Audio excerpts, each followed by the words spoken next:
Hello दोस्तों, आज हम करेंगे रीजनिंग के महत्वपूर्ण प्रश्न को हल। और दोस्तों, इन प्रश्नों के अभ्यास के माध्यम से आप अपनी किसी भी परीक्षा की तैयारी को बेहतर कर सकते हो। आइए दोस्तों, शुरू करते हैं आज का पहला प्रश्न।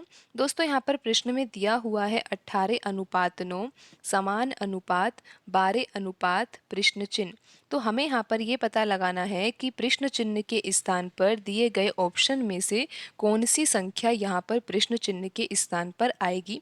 तो ये पता लगाने के लिए कि यहाँ पर प्रश्न चिन्ह के स्थान पर कौन सी संख्या आएगी, सबसे पहले तो हमें यहाँ पर ये समझना होगा कि समान अनुपात से पहले जो दो संख्याएं लिखी हुई है 18 और 9, जिनके बीच में अनुपात का चिन्ह है, इन दोनों संख्याओं में क्या संबंध है। क्योंकि जो संबंध यहाँ पर समान अनुपात से पहले की दो संख्याओं में होगा, वही संबंध समान अनुपात के बाद की दो संख्या में भी होगा।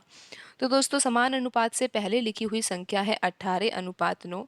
तो दोस्तों, 18 और 9 में कैसा संबंध है? बिल्कुल आसान संबंध है।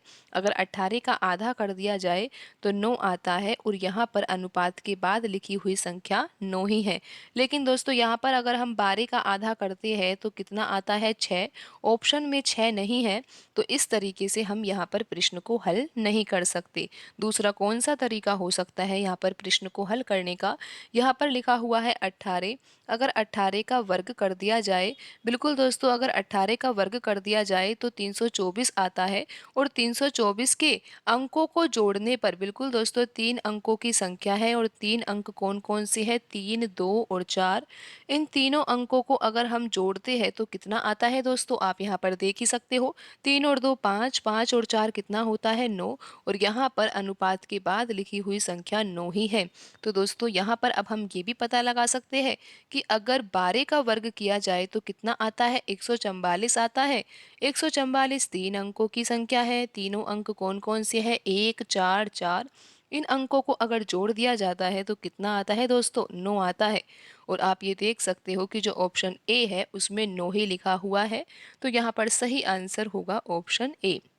एक बार फिर से समझ लीजिए आप, यहाँ पर 18 लिखा हुआ है। 18 का वर्ग किया गया सबसे पहले।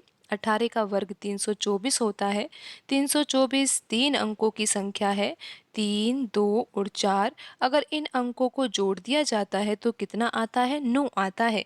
और 9 ही यहाँ पर लिखा हुआ है।